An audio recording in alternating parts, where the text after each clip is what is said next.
My sister sees nothing wrong with bringing her massive family to my place on Thanksgiving and not helping with the meal at all, so this year I told her desserts only, and they all saw the door the second she realized I wasn't kidding. For over 20 years I have hosted holidays at my place.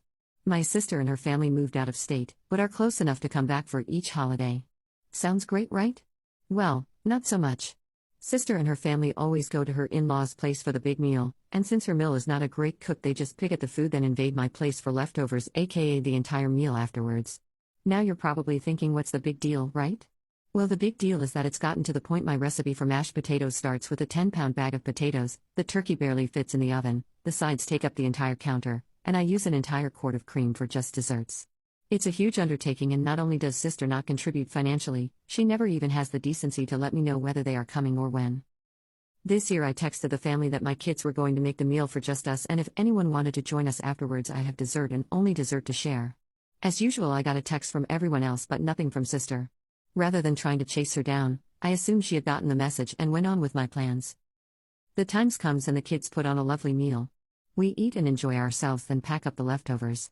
A few families showed up over the next hour and we chatted happily. Then it happens. The car's pulling into the driveway. Sister's family has arrived. They invade in usual style, going round giving quick hugs before heading for the kitchen. It took less than 30 seconds before she's out, trying to be polite since there are still others there, to ask where the food is. Me, aren't the pies on the counter? The bread pudding is in the crock pot, the sauce is on the stove. Her, yes, but where's the food? At this point the others are starting to catch on to what's up, and trading glances. Me, I told everyone that we were only doing dessert. Did you not get the message? Her, you know we can't actually eat at Mill's house. We were counting on eating here before we drive back.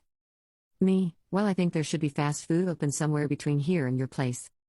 Her adult kids were trickling out of the kitchen at this point, looking around as if a turkey dinner is going to magically appear out of thin air, and everyone else is practically holding their breath waiting to see what happens. She spewed some not nice comments about how they were probably not going to find anything open and it was my fault they were going hungry, told the kids to grab something to eat in the cars, and stomped out. I don't know who lost their composure first, but I think it was my uncle who cracked and started laughing. Once we calmed back down, the rest of us had quite the nice evening enjoying just desserts. Update: my kids got word from their cousins that there was quite a blow-up from my sister on their way home. Bad enough that all the kids ended up in one car so they didn't have to listen to her. I am of course devastated, okay not really, by her reaction. My text for the Christmas desserts drop-in reads something like this: it was so great seeing all of you who dropped in for desserts on Thanksgiving. If you couldn't make it, know that you were missed. It worked out so well that we would like to invite all of you to drop by for desserts on Christmas Day as well. We will start at 2 p.m. on Christmas Day, drop in as you can. Everyone is invited for caroling and cocoa on Christmas Eve as well. We will be leaving at 6 p.m. and it should only be about 2 hours. If you are going to attend either or both, please let me know which and how many people to plan for by the 15th. Love you all. Most of the families texted back right away. I didn't get a text from my sister. Shocking, I know. What I did get was a phone call on the 19th and one on the 23rd to let me know that it isn't worth the extra drive time for desserts. Keep in mind the extra drive time is 15 minutes or so each way. Obviously, this was an attempt to wrangle a meal invite. I'm quite proud of myself for just saying that I was going to miss her family and hope they had a Merry Christmas anyway. Both times. This summer I had spent a fair amount of time thinking that I wanted to make myself a throw blanket like the one I was making for my sister for Christmas. After the call on the 19th, I took that lovely blanket out of the gifts and replaced it with a book of holiday recipes.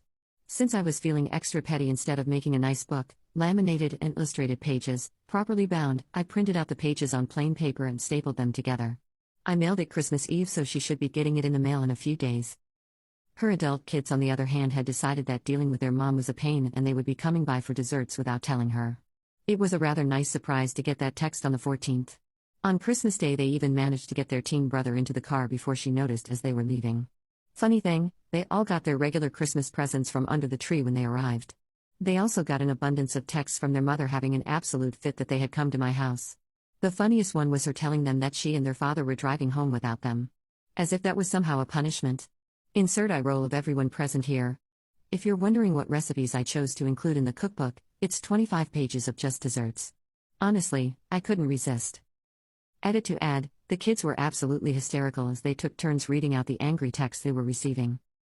Update: it's the new year, January 3rd, and I still haven't heard a word, directly, from my sister. I got a text from my niece wanting to know where I purchased the hair accessories I gave her for Christmas. Evidently, my sister wants to buy some. It's been over a decade since I actually bought a Christmas gift for anyone other than my children. Every single one has been handmade, but I guess she never noticed. Insert screaming here. Lucky for me, unlucky for her, the stones I used this year and last were all of that kind I had, so even if I wanted to I couldn't be suckered into making her a set. Not that I will be willing to make her anything at all for a very long time, the ungrateful wench.